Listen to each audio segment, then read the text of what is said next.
Hi, good evening. I think it's time to start. Right. So today I will be covering anesthesia for kidney transplant. Basically, I'm working in an institute which does around 700 to 900 kidney transplants in a year. Between 22 of us in the department over past 15 to 16 years, we have done more than 10,000 kidney transplants.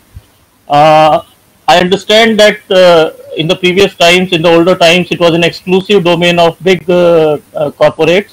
But now kidney transplant is going into many small cities also, and many of my friends are actively involved in their kidney transplant programs in their own hospitals.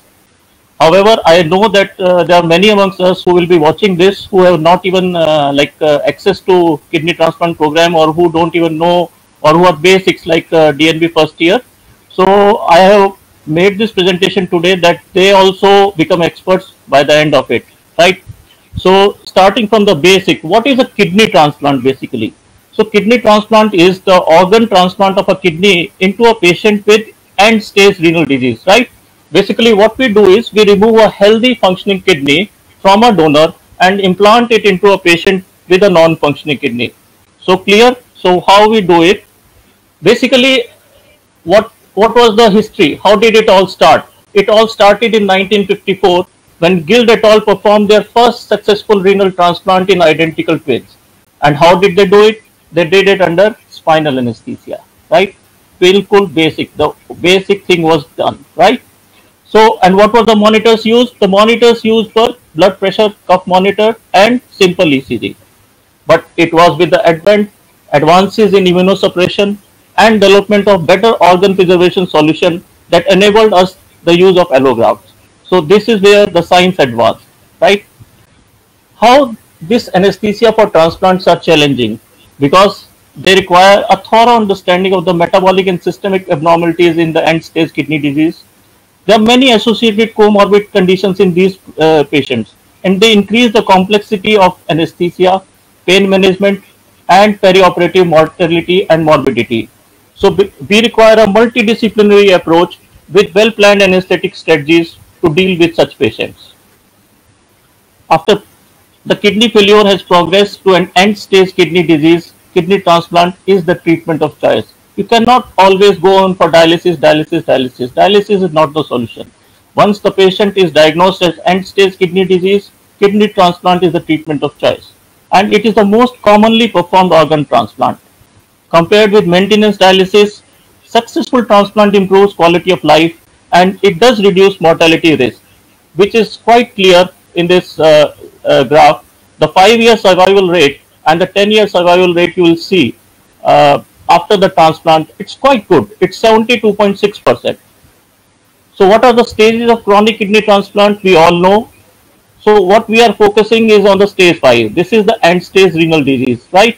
When the GFR goes below 15, that is called stage 5 or ESRD.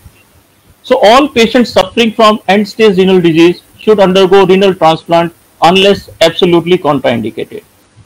As I have told you, what is important? Either we go on doing dialysis or we go for transplant. Kidney transplant is the most important cost-effective methods of treating end-stage renal disease.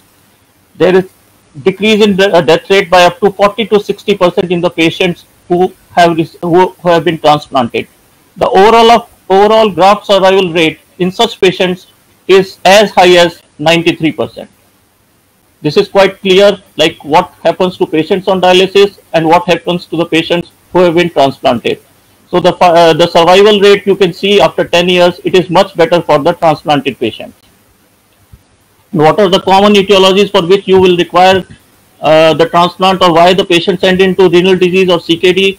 This is most commonest is diabetes, then glomerulonephritis, polycystic kidney disease, hypertension, SLE, and interstitial nephritis. So in general, when we consider that the patient might require a kidney transplant, when his GFR goes below 20, right?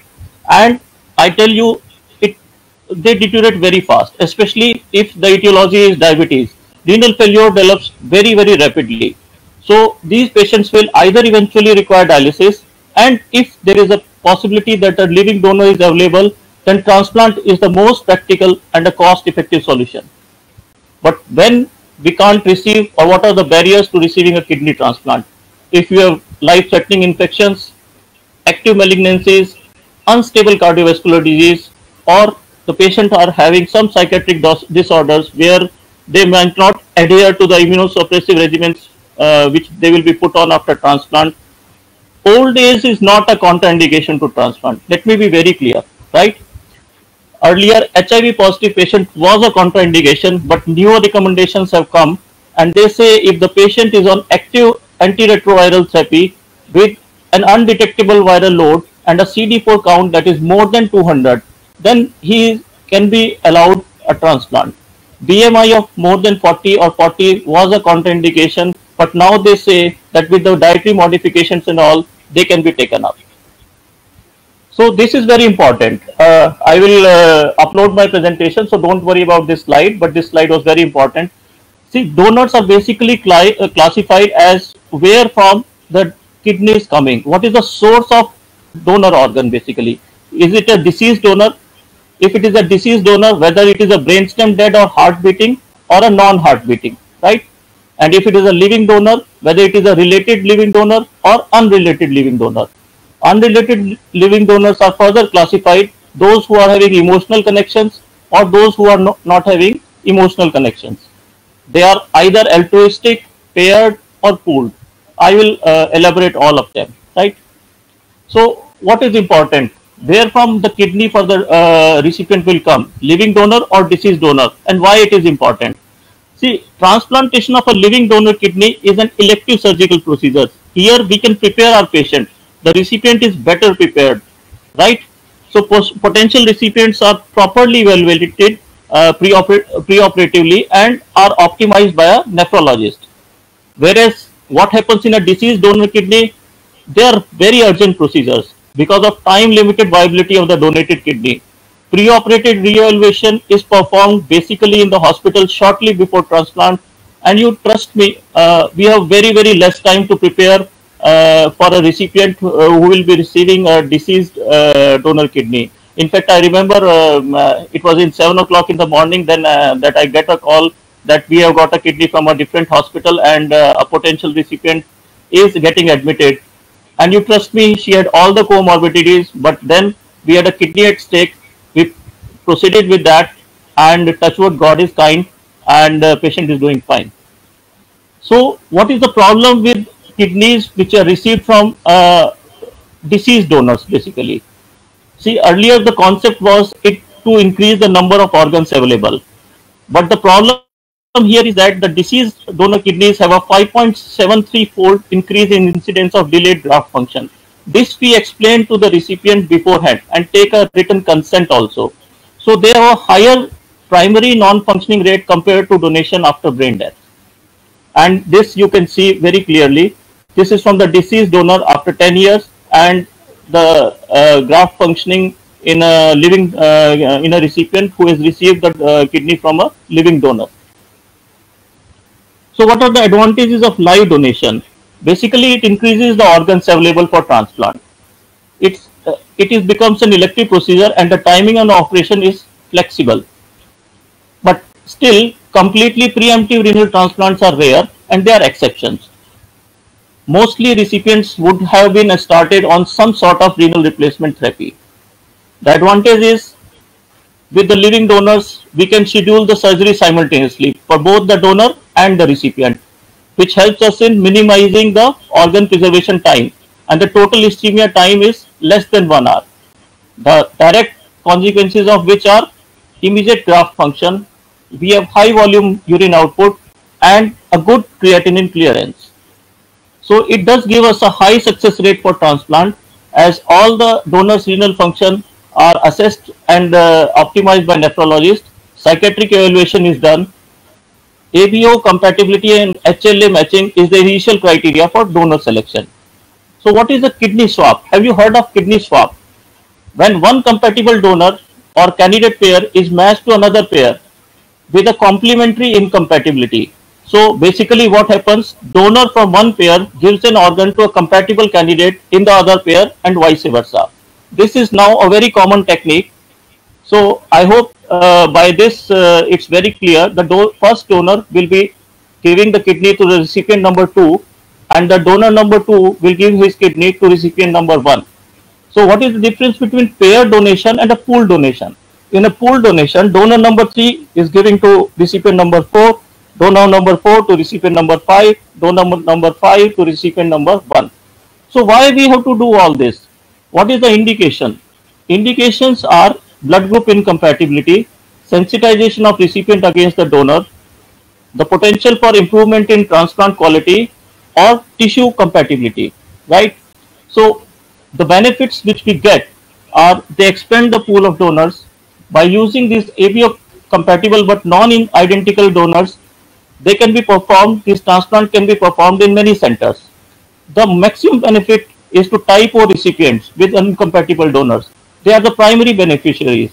And another important thing is the private resource, that is the private donor, is shared, now becomes a shared one. So when we cannot donate a kidney, what are the problems? What are the contraindications? If one is having high blood pressure, diabetes, malignancy, HIV, active hepatitis, active acute infections, or serious mental health conditions. So these are the exclusion criteria of a donor. And certain ethical issues are involved, especially in Indian setup, before considering a patient for donor. All these donors have to be necessarily screened by an organ transplant committee duly constituted under the provisions of Organ Transplant Act as notified by National Organ Transplant Organization. Right? Purely altruistic donors are now being accepted, and they were. I have a few recipients who have received the kidneys from such donors. So most important thing is, as was thought earlier, extremes of age are not contraindications to donation, right? But individuals aged less than 18 are never considered as potential living kidney donors. So less than 18, they are not considered. But biological age is more important than chronological age. Donors as old as 70 to 80 years have been accepted for transplants. See, we should understand this thing that donor nephrectomy is a major surgical procedure, right? It does put the patient at risk of life, severe morbidity and mortality, but they are very rare. The instance of severe morbidity and mortality are rare, but they do carry a risk. At the same time, we should tell the donors that all those donors who have successfully donated their kidney have more than above average life expectancy as seen in past 46 years. So how do we anesthetize a living donor? And I will be considering a living donor today. As far as the kidney from a deceased donor, we will be taking up when we will be presenting another topic, that will be anesthesia for a cadaveric donor. So most important thing is organ matching and allocation. Initial testing is done to determine the major blood groups. Cadaveric kidneys are always ABO identical to the recipient, while a living donor kidney can be ABO identical or compatible. Before transplant, HLA antigens are identified. Outcome is best if there is a perfect HLA match. So no big deal. Most of the donors will be ASA 1 or 2, right? So their kidney function assessment is mandatory, but there are certain complicated donors. Who are those? Those who are on extremes of age with some comorbidities. Either they are obese, or they refuse blood products, or they have some vascular abnormalities like multiple renal vessels. Right nephrectomy donors are always surgically tough and demanding, so they are placed in complicated donors category. Earlier, hypertension was a relative contraindication, but it is no longer a contraindication. A prospective donor who is on regular treatment and who is having a well-controlled blood pressure with diastolic less than 85 can be taken up in the program, but they should be warned that there is a remote possibility of nephrectomy worsening their hypertension. So what are the surgical techniques available? The surgical techniques are open surgery, laparoscopic, or robotic. In our center, there is one transplant surgeon who is exclusively doing open. There is another transplant surgeon who is doing both laparoscopic and open. And then 2 or 3 surgeries were done robotic also. But robotics are not a rule, at least in my center. So what is the advantage? The advantage of laparoscopic living donor nephrectomy is reduced blood loss, decreased tissue trauma, lower analgesic requirements, faster resumption of food intake, shorter hospitalization, and a quicker return to work. General anesthesia is the only practical option as it involves a pneumoperitoneum and a steep head down position. The advantages of robotic donor nephrectomy is the use of this. Because of robotic use, there is a three-dimensional vision which enhances the ability of the surgeon to perform complex tasks. So this is gaining popularity recently, and in some centers it has replaced open donor nephrectomy. The only thing is it takes more time than open donor nephrectomy. So I will be discussing the anesthesia for live donor nephrectomy. DVT prophylaxis is very important. Have a wide bore 16 gauge access, at least a 16 gauge, right?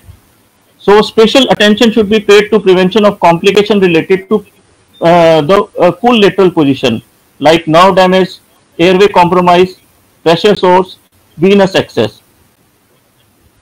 So this is how the position will be.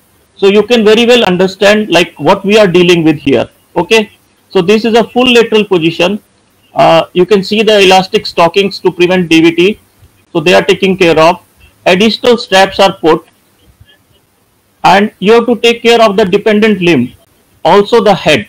The head should not hang, because once the patient is covered up, there is all the possibility that a head might be hanging. So we have to take care of this also. So induction is very simple: propofol, Fenta, Atra. Maintenance: oxygen, air, sevoflurane or desflurane. You can give morphine or fentanyl as is the availability at your center. Atracurium is used as a relaxant for maintenance. You can use infusion if the laparoscopic procedure is there, as it takes time. Fluids around 3 liters of crystalloids are used, and 3 liters fast is given.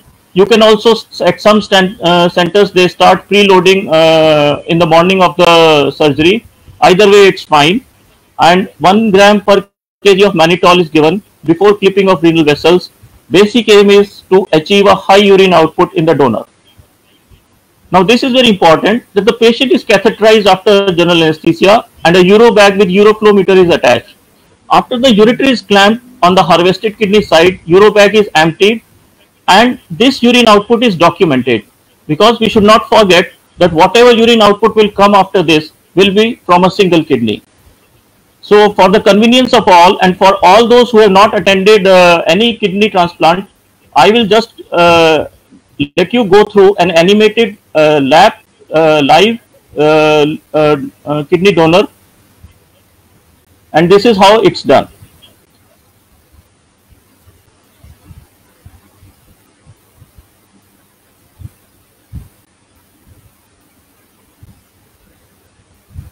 So basically in the lateral position, 3 ports are made, and an incision is made for kidney retrieval in the Bickney line. So through the 3 ports, we approach the kidney.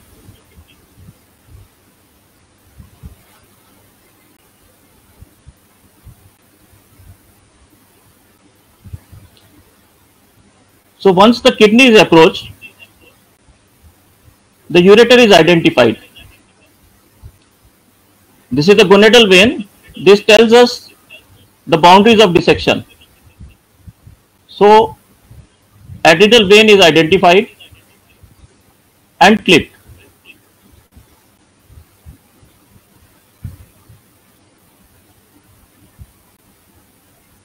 Now the gonadal vein is clipped,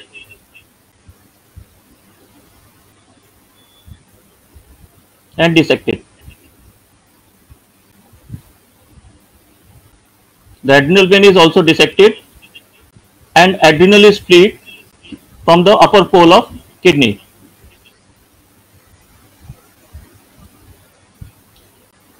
Then the major vessels are made free from the surrounding structures, the renal vessels, the renal artery,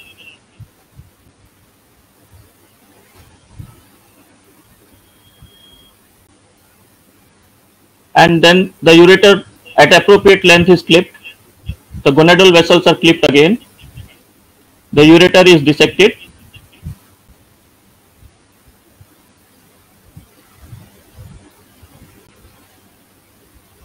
And then the attention goes to the kidney retrieval incision. So basically this is around 4 inches given in the Bickney line.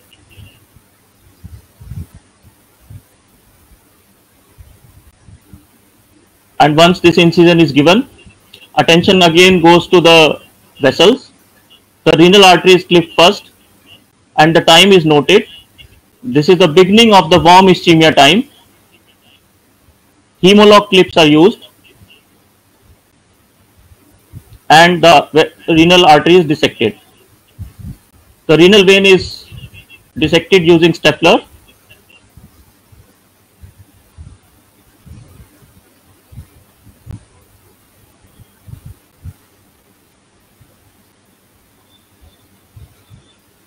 And the kidney is retrieved from the incision and put it in an ice bowl which is prepared beforehand. So this is how we retrieve the kidney. And then the port closure is done and the incision is stitched up. So I hope it's clear. See, both lap open and lap and open are done in lateral position.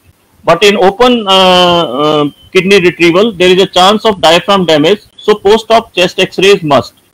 After the kidney is removed by the surgeon, it's flushed with either custodiol or UV solutions and kept in an organ bag in crushed ice till it's transplanted. So this is how we prepare the ice bowl and the kidney goes into this. This is how a kidney which is removed looks like. So what is the warm ischemia time? Warm ischemia time is the time from renal artery ligation to the flushing with preservative solution. These timings are very important and they need to be documented. And once the kidney is perfused with the preservative solution, then starts the cold ischemia time. And what is cold ischemia time? It is till the kidney is transplanted in the recipient and renal artery is again reperfused in the recipient. So the artery clamp time and duration of warm ischemia time, they are basically documented. So what are the kidney preservation solutions and how they act? Basically their composition is the same as the intracellular environment. So they prevent the loss of cellular potassium. They have low sodium and high potassium. So kidneys with a cold ischemia time of over 24 hours or more are susceptible to delayed graft function. So I show you how these are perfused for the benefit of those who don't do kidney transplants. So this is the custodiol solution. This is in a pressure bag, and from the solution, this IV line is put into the renal artery, and you can see that the kidney is getting perfused with the preservation solution.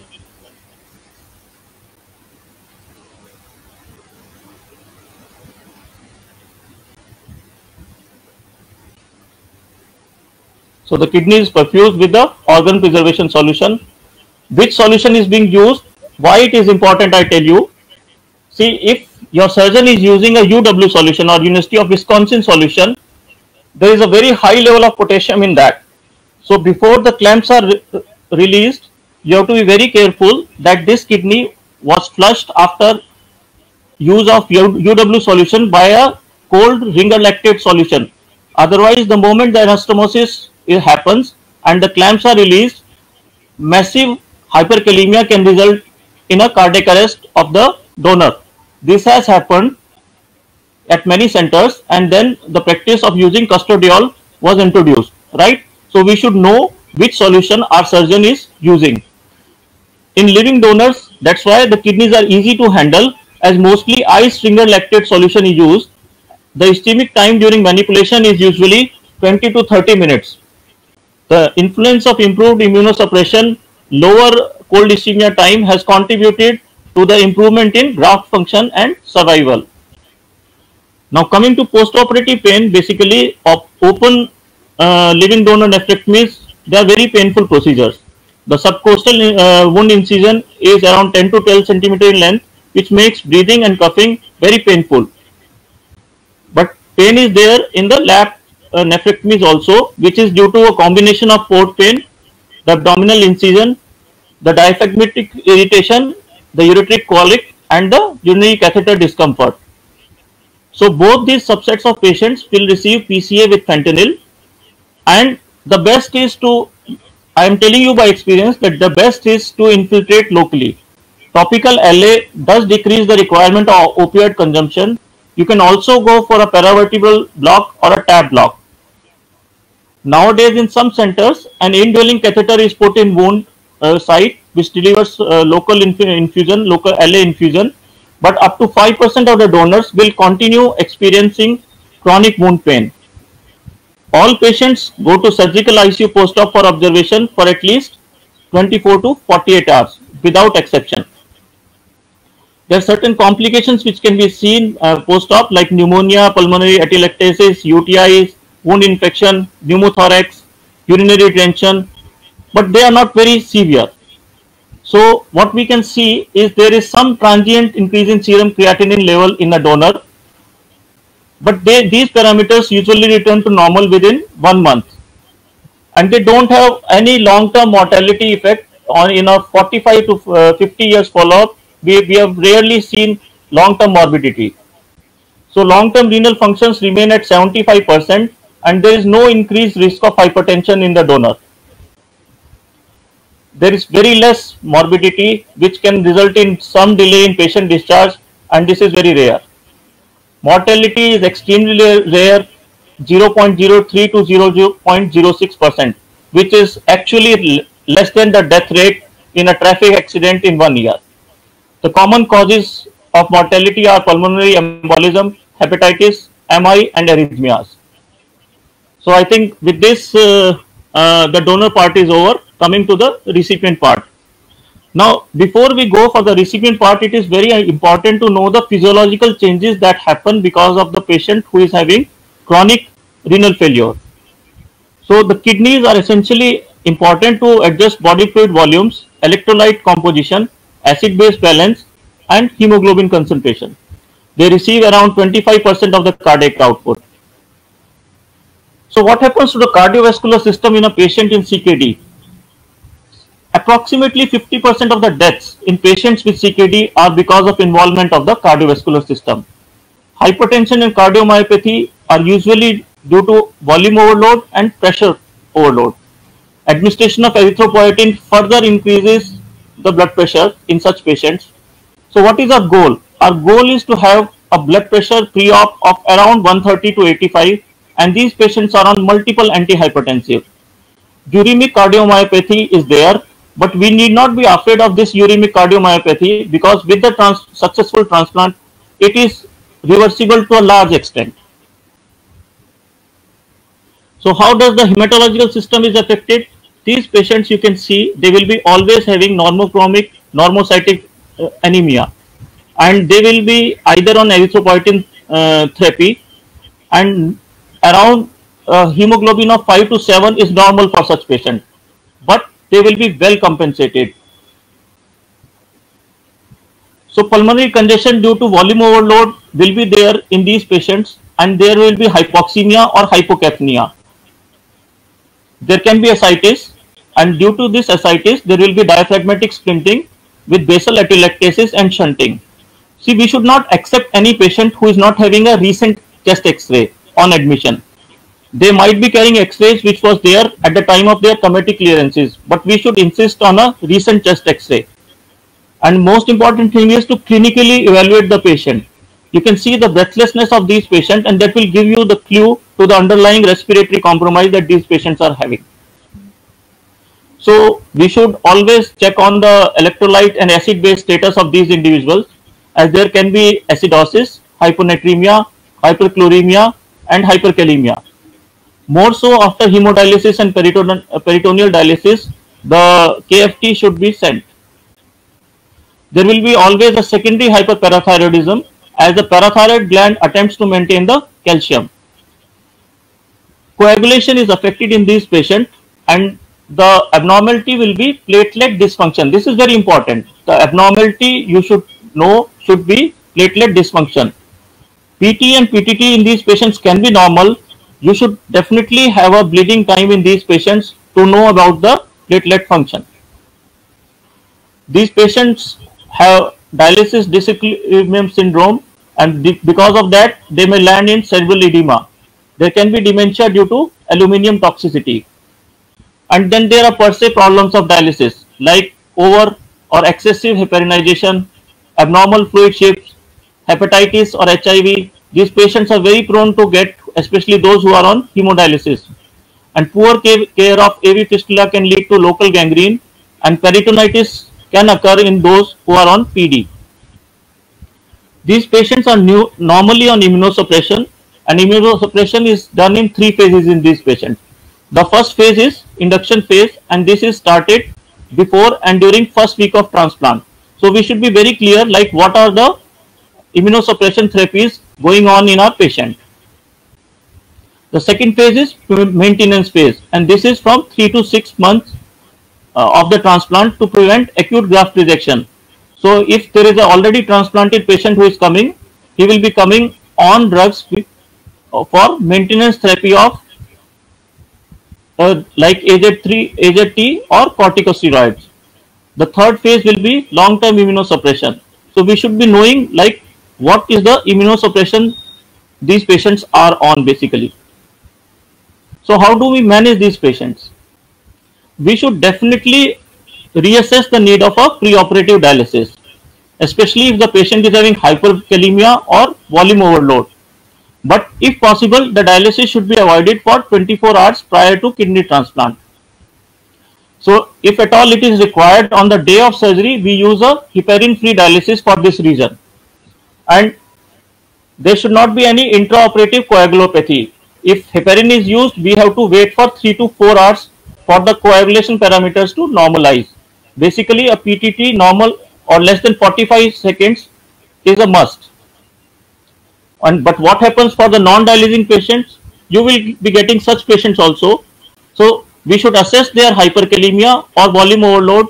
If they are if they are having hyperkalemia and volume overload, then they should be dialyzed also. And in dialyzing patients, a repeat KFT is must, and such patients normally receive dialysis within 48 to 72 hours of hospital admission for transplantation. The rule is, when in doubt, dialyze. There is no confusion in that. So what is the upper limit? Up to what limit should we accept a recipient? If this is an elective procedure, the upper limit of the potassium is 5.5 milliequivalents, right? If it is more than that, a dialysis is advised. Mostly they will be having a usable dialysis access site. If it is not available, we need to provide them one with a temporary dialysis catheter. But if the surgery is urgent, we accept up to 6, but with medical therapy that has been initiated in some form. There should not be delaying of surgery for the need of dialysis. This should be very clear for urgent surgeries. So what about volume overload? So if the patient is not on any dialysis, we can use IV loop diuretics like furosemide. If diuretic therapy is not effective, then dialysis has to be employed. And what about dialysis patients? See, if the patients are already on dialysis, we need to initiate dialysis before transplant whenever feasible if we find that these patients are having volume overload. So excessive peripheral edema in a chronically dialyzed patient should immediately alert to some underlying cardiac pathology. And what should be our post-dialysis weight? This is 1 to 2 liter above the patient's usual target, that is the dry weight after the dialysis. So how do we stratify the cardiac risk? Age less than 50, non-diabetic, no history of symptoms of CAD, normal ECG, they are the low risk. Age less than 50, diabetes with CAD, they are intermediate risk. And high risk are those which are having symptomatic CAD, previous MI or evidence of CCF. So all these patients should have their cardiac evaluation done. So dobutamine stress echo is the investigation of choice which is done at our centers, and it does give you a fair idea of the underlying cardiac function of the recipients. So I divide my patients in three categories. What is the left ventricular ejection fraction of these patients as declared in the recent echos? So above 50%, 30% to 50%, and less than 30%. Above 50%, you can be very liberal with the fluid, right? So this gives you a very good leeway to manage these patients as far as fluids intra-op are concerned. If the ejection fraction is around 30 to 50%, we need to be very careful, right? We need to be a bit conservative in giving fluids intra-op. And if it is less than 30%, I will make sure that the surgeon has done everything right. I can see the visual coming of the urine from the transplanted kidney. Then only I will go for the fluids in these patients. So we should know what is the ejection fraction in these patients. In certain patients, we have gone down as low as 18%, and there was one patient which one of my colleague did, that ejection fraction was 12%, but that was a special case where the parents had an only child, and they came after having a court order to get the transplant done at all the cost, right? So what is the advantage of knowing these fractions? These fractions give you an idea like how sick your recipient is. And I basically learned my kidney transplant anesthesia from my first surgeon, Dr. Elawat, and I'm still grateful to him.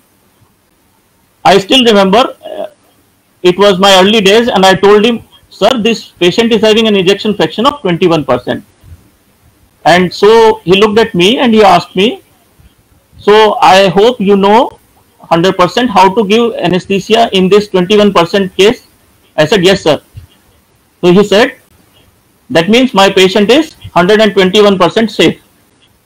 So this is what is expected. You should know that all these ejection fractions are there to help you deal with your patient intra-op, but don't panic on seeing these low fractions, because as I told you, this is a uremic cardiomyopathy, and you will see how beautifully this reverses if your transplant is successful in the first week or second week. So overzealous ultrafiltration is avoided. Antihypertensive drugs, they should be continued until the time of surgery. Oral hypoglycemic agent should be withheld as is normal, and sliding scale insulin regimen should be started if required. Antibiotic prophylaxis is given beforehand. Induction of immunosuppression is started before entering operation theatre. Now this is very important. Whatever immunosuppression regimen your surgeon wants to start, it should be started before entering operation theatre. Intra-op, we have seen severe anaphylaxis to these immunosuppressive agents. So whatever should happen in a conscious state pre-op. So whenever you need to start an immunosuppression, you should start it pre-op. And if at all it is required intra-op, then you should discuss it with your surgeon. So lab tests are basically normal, routine: CBC, platelet count, KFTs, post-dialysis investigations. A 2D echo is must, and evaluation of cardiac function is of central importance. Cross-matching of 2 units of packed red cells is must, but they are not normally required as the blood loss is not that much. There will be hardly a loss of 150 to 200 ml, and these units basically remain in blood bank. They are not normally called to OT. So balanced general anesthesia is the technique of choice, as it provides stable hemodynamic, excellent muscle relaxation, and predictable depth of anesthesia. The positioning is very important, as these patients will be having fistulas which should be taken care of, and they should be covered with soft Genji rolls, and these patients are prone to pathological fractures, so shifting has to be very careful. So this you can see, this is the fistula which has been taken care of, strapped, and then there is this IV, no prick and no IV on this hand band, which should be there on the hands of these patients to alert the other OT staff. Standard ASA monitors are normally adequate. Patients with advanced comorbid conditions required extensive monitoring, such as continuous arterial pressure and CVP monitoring. A continuous arterial pressure I normally monitor for any patient who is having around 35% ejection fraction. So baseline monitoring should be there, and you will see something like this on the monitors. So if you see something like this on the monitors, what you will do? Will you take up this case? The mean blood pressure is 133, 209 by 106. These are usual scenarios. This is how we get the patients, right? The saturation is around 91 with this much BP. Don't panic. This is very much normal for a kidney recipient. So what we do, we start pre-oxygenation, the saturation improves. So how to induce? Now inducing a kidney recipient patient is very important, right? Propofol or etomidate, both can be used. Short-acting beta blockers, esmolol or fentanyls are used to blunt the hemodynamic response to intubation. Scoline is used in some centers and it can be used safely if the pre-op potassium values are normal. If we are choosing a non-depolarizing agent, we should choose one which is independent of renal clearance. So as I told you, how to induce with IV propofol. It should be titrated to the requirement of the patient. Don't give it bluntly as 2 mg per kg. No, sorry. Sometimes patients might require just 40 mg or 60 mg or 80 mg or 100 mg. So always reduce and titrate the propofol dose in patients who may be hypovolemic. And how will you access this hypovolemia? See, you can assess this hypovolemia once you are intubating the patient, right? These patients, you will have a very dry uvula, very dry mucous membranes, right, in the oropharynx. So this will give you an idea of whether my patient is in the fluid overload or volume depleted, right? If the potassium is more than 5.5 and those patients who require RSI, I will advise rocuronium. So prior to the induction of anesthesia, a large bore peripheral IV is a must. Following induction of anesthesia, a triple lumen central line is placed if it's not already there. Patient is catheterized and irrigated with an antibiotic solution. An arterial line is placed in my setup. We do place arterial line, though it may not be monitored, and I will tell you why it is done. So Foley's catheter irrigation is must. So this is an arterial line in a patient, in a recipient. Now coming to venous access and the importance of it. Venous access in renal transplant patients are at premium. You will not get very easy venous access in such patients, as they will be dialyzed multiple number of times, or there will be fistulas maybe in both the arms. One fistula is non-functioning, another fistula is functioning. So try to obtain a 16 gauge catheter or above if you are able to secure one. If not, and if there is no CVP, if there is no IV access, then you can put a CVP catheter of 8.5, right? 8.5 French. The normal ones are 7 French. So what is the advantage of putting this 8.5 French is that you get two 16 gauge ports in a triple lumen and one central will be 14 gauge. So if you are not having a good peripheral IV access, you can go for a 8.5 French triple lumen. In certain patients whose both neck veins are used, it will be really difficult to secure even that. So what you will do, you can have a backup as a PICC line. What is a PICC line? PICC line is peripherally introduced central catheter. So in some patients I have used PICC line. All these central lines are taken using a ultrasound in our setup. That is a rule and that is a must. So now people will ask, what about those anesthetists who are not having an access to ultrasound in their OTs? Don't worry. You can do color Doppler just to rule out any thrombosis in the neck vessels. All these patients are subjected to a color Doppler by the surgeon. So you can always put a request to scan the neck veins also, just to rule out which side IJV is big or which side neck veins are thrombosed. So there is always a solution. And in some centers, there is a practice to remove permacath, right? Which I personally feel should not be there. Existing permacath should be used in those patients where IV access is at premium. And if you are not able to secure an arterial line, don't panic. Don't panic. Just give a hypernized sterile syringe to your surgeon. He is having access to the artery, right? Intraop. So he can take the ABG for you and help you in that.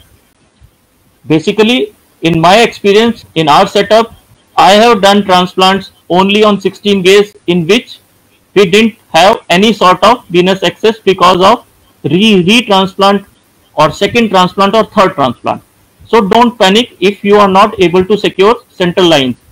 If your surgeon is good and if you have confidence in your abilities, you can do the transplant on a 16 Gaze. But that is not the rule, that is an exception. So maintenance, either atacurium or vecuronium, oxygen air, desflurane or sevoflurane. Yes, sevoflurane. Don't be overtly panicky about using sevoflurane in the kidney transplant patient. Nothing happens. The fear is over exaggerated. Very good results in recipients receiving sevoflurane. So don't think that, oh, whether I should give sevoflurane or not. Intraop solumedrol is used. Mannitol is given just before the surgeon starts the anastomosis, and Clexane is given for thromboprophylaxis. So intraop, everything is okay. My monitor shows this much. The oxygen saturation is 96, the mean of 98, CVP of 8, and a MAC of 1.2.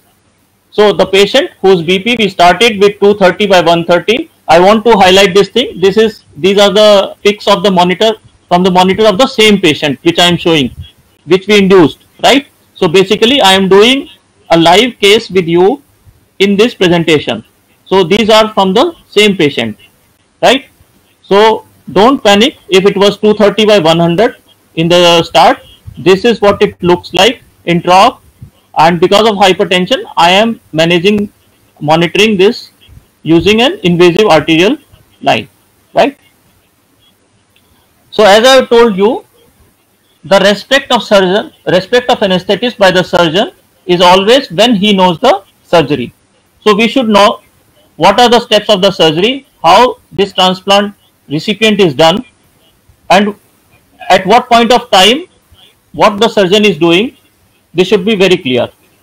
So the kidney is harvested, and this harvested kidney is placed either in the right or left iliac fossa, mostly in the right iliac fossa, right?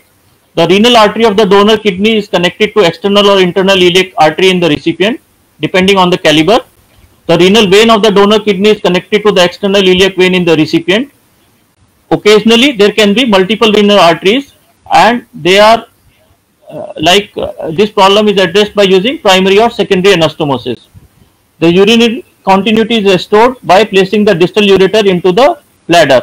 Don't worry, I will show you how this is done, right? As I told you, I will show you how this patient is being operated in this presentation. So I requested my surgeon for this presentation that I need to record how he is doing his anastomosis, and I am really thankful to him for obliging me, and I will again take you through this video.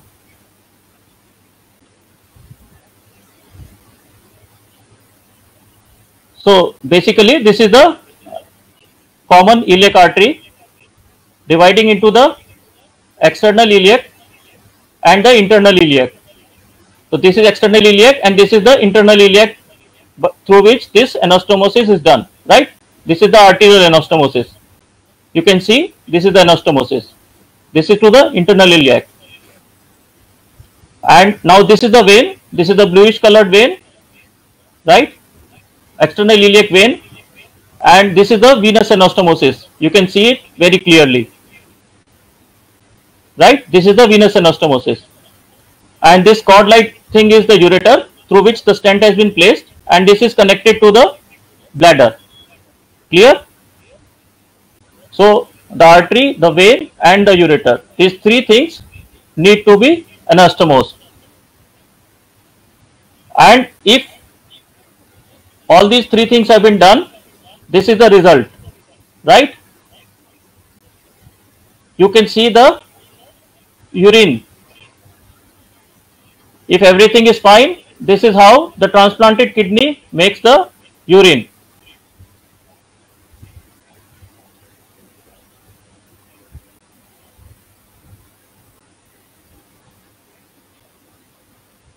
Okay. So I think the surgical part is clear, how the surgery is done. So how many of you know this fact that the native kidneys are not removed? So basically a transplanted patient is having 3 kidneys, right? A transplanted patient is having 3 kidneys. So these kidneys are not removed. They are atrophied basically, and they have no bearing on the functioning of the transplanted kidney. So this is the transplanted kidney. So what will happen if there is a retransplant? Yes, the patient will be having another kidney. So this will be the 4th kidney of the patient, right?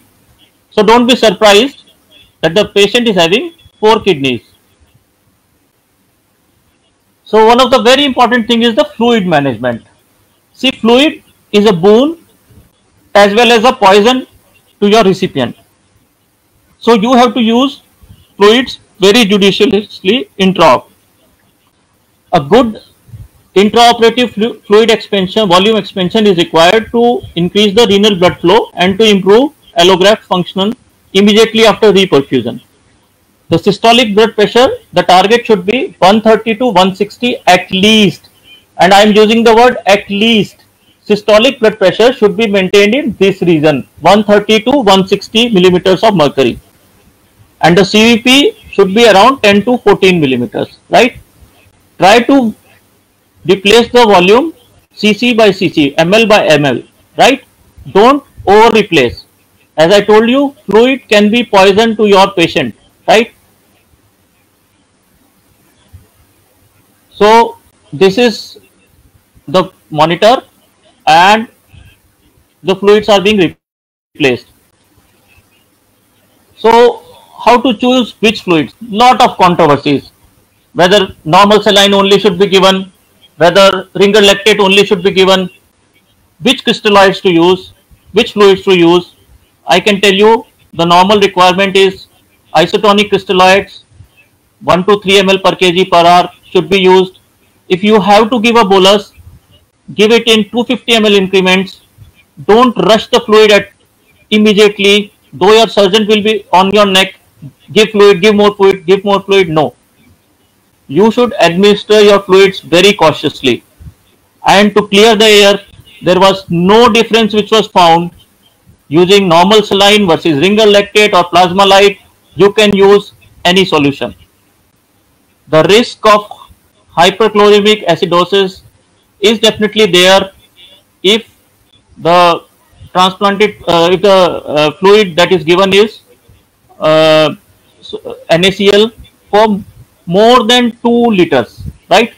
So, but any fluid can be given. There was no significant difference on the outcome depending on the fluid use. So what if we have to use colloids? What colloid to use? You can use 5% albumin to replace any blood loss, and that replacement has to be 1:1, right? And this is limited to 500 ml. Maximum 500 ml of 5% albumin should be used if at all you want to use a colloid solution.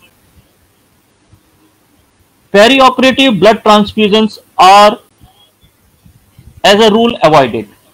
Avoid as far as possible if you can avoid the blood transfusion. They are only indicated if the hemoglobin is less than 7 grams, 7 is the limit, or if there is a surgical bleeding that is ongoing, or patient had significant cardiovascular morbidities pre-op. So what happens if we replace this fluid judiciously and adequately? There is early onset of graft function, there is lower post-op serum creatinine, there is good creatinine clearance, there is reduced incidence of delayed graft dysfunction, and improved graft survival is there. So there will be certain measures which you have to take intra-op to enhance this urine output. Mannitol is one, Lasix is another. So mannitol is given in the dose of 0.7 to 1 gram per kg, and certain surgeons they want to give Lasix intra-op, which is fair enough, and try to keep your CVP around 10 to 15 millimeters of mercury, right? And if required, you should give 5% albumin, and some surgeons and some centers they are using 20% albumin in a dose of 0.8 to 1.6 ml per kg. Avoiding hypotension is the key. Hypotension means iatrogenic graft dysfunction. So hypotension has to be avoided at all costs. Administration of vasopressors is minimized. If required, use ephedrine 5 to 10 milligram transiently if you want to raise the BP. But if you want a maintenance dose, then NORAD should be preferred. Hypertension and tachycardia should be treated with esmolol, short-acting antihypertensive agents basically, as any long-term antihypertensive is detrimental intra-op.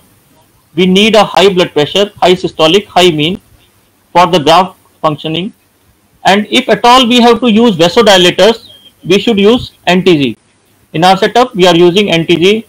Don't make a mistake of like using propofol intra-op transiently or to lower the blood pressure, or taking your MAC to 1.5 to 2 MAC of CO. Sorry, don't do that.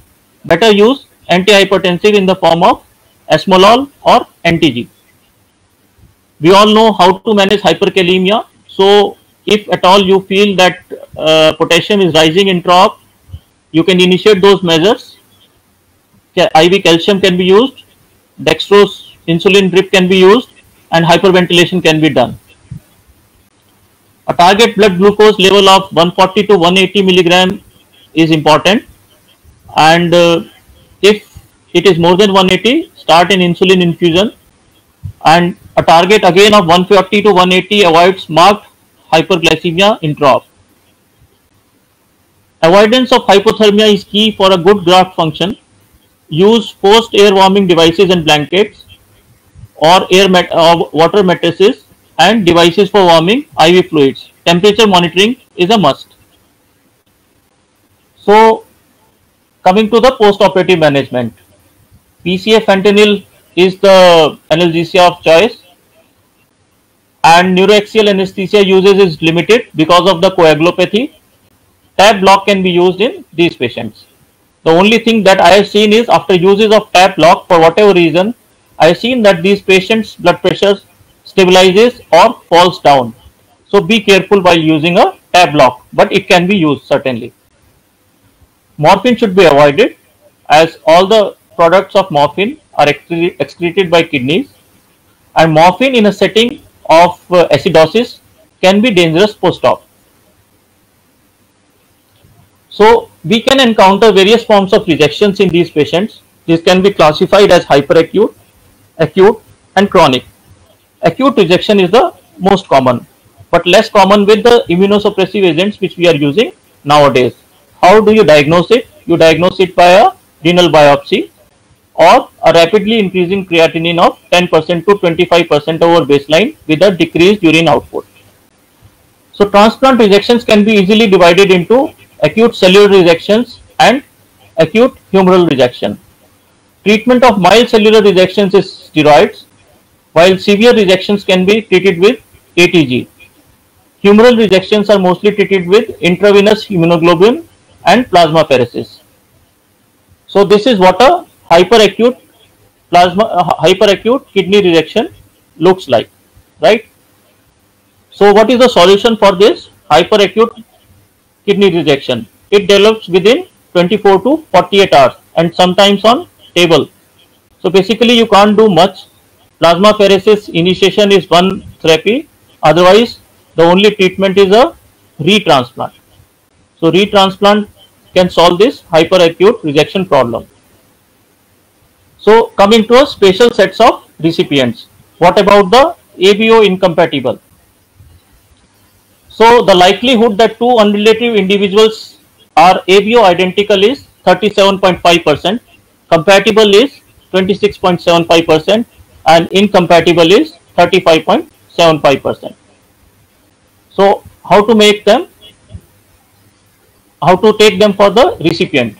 By what are the protocols? The protocols are either by removing existing ABO antibodies by using glycosop, that is immunoabsorption techniques, or preventing rebound of ABO antibodies by rituximab or tacrolimus or IVIG. So this is how a glycosop absorption column is, and by immunoabsorption we can decrease the antibody titer. So what are the titers at which we should take a ABO incompatible recipient? When the titer level is below 1:8, preferably 1:4, right? So below 1:8 or 1:4, the patient can be taken for transplant. So these patients have a very narrow therapeutic window, and we should not waste this window of taking them for transplants. So ABO renal transplant without splenectomy can be performed with excellent results thanks to new techniques of immunoabsorption and single dose of rituximab. That thing is 5-year graft survival in these patients is comparable to standard ABO compatible living donors. Now another set of patients is pediatric kidney transplants. So how the pediatric kidney transplants are challenging and what are the technical challenges? In some patients, kidney is placed intraperitoneally. The blood vessels are anastomosed to the major vessels in smaller patients. Native nephrectomy may be required to prevent blood flow steal. As I told you, 20 to 25% of the cardiac output is used by the kidneys. So invasive monitoring is must, right? I think you can very well appreciate this. This is a pediatric recipient and the size of the kidney that has been transplanted in this patient. So these are the practical problems of a pediatric kidney transplant, and that's why they are very few in number and done at very few centers in the world. So the fluid management, you can use either Ringer lactate or NS. Less than 15 kg, I will advise you to use blood instead of fluids. Important point and the most critical point in these patients is to bring CVP to 15 to 20 before unclamping, because you should be prepared for a large drop of SVR. So once the diuresis is established, you can lower it down to 10 to 15, right? You have to replace the urine output ml to ml and try to maintain a donor mean arterial pressure of 80 to 90. Even if you have to use vasopressors, you should use it. So patients less than 15 kg may require post-op ventilation, and why they require post-op ventilation is because we are giving fluids and they might be in fluid overload. There is a risk of pulmonary edema, and due to large kidney there can be transient respiratory insufficiency. So be prepared to ventilate these patients post-operatively. And trust me, the long-term graft survival has improved in all ages because of advances in technical, immunological and logistic. There have been a dramatic improvement in these young kidney transplant recipients. So coming to the take-home message, What you can do as an anesthetist for a successful kidney transplant, you have to ensure that there is no acidosis, there is adequate hydration, you have to maintain a good mean arterial pressure, preferably 90 to 110, normothermia. Remember one thing, these donors, these donors are not patients. We make them patients. Avoid donor mortality at any cost, because donor mortality means end of the kidney transplant program in your institute. So if you ensure that there is no acidosis, there is adequate hydration, there is good mean arterial pressure and normothermia, then the kidney transplant is successful from the anesthetist side.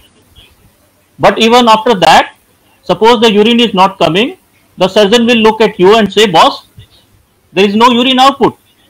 So immediately check these 4 points, and if these 4 points are ticked green, the only way you can add or you can help the kidney transplant surgeon is by contributing your own urine output, right?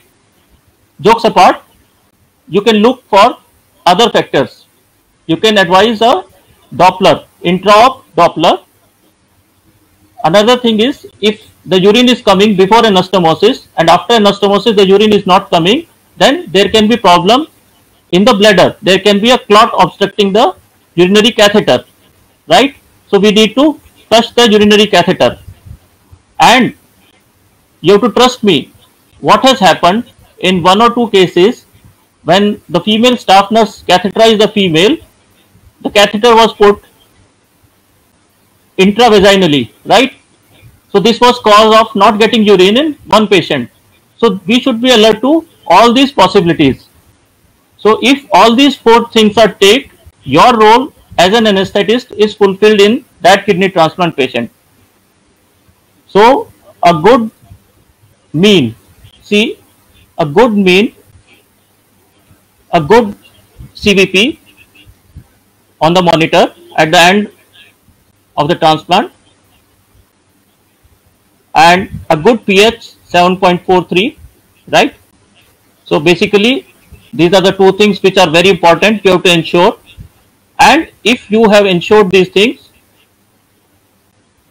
if you have ensured these 2 things, a good CVP, a good mean arterial pressure, then nobody can stop the patient from making the urine, right? So this is how you do a transplant.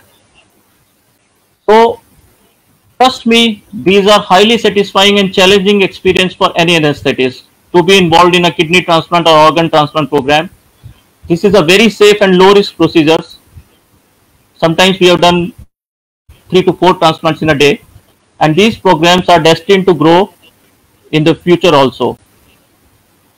You have to be very empathetic to these patients, and I can tell you it's a very nobling experience.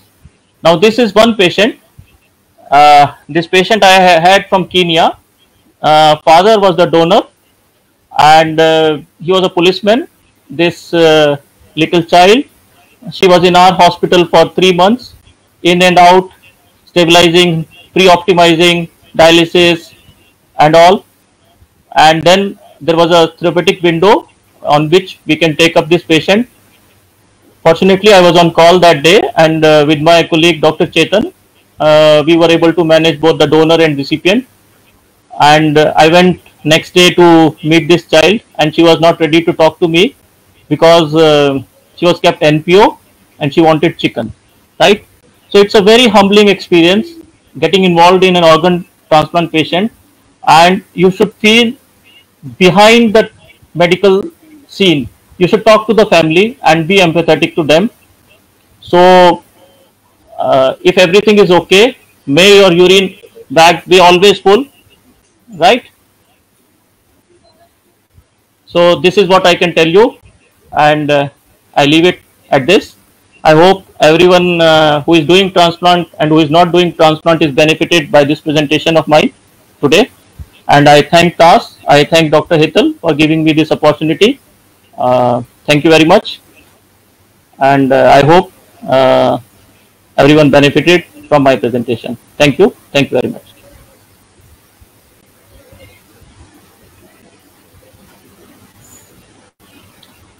Thank you. Goodbye. Stay safe. Take care.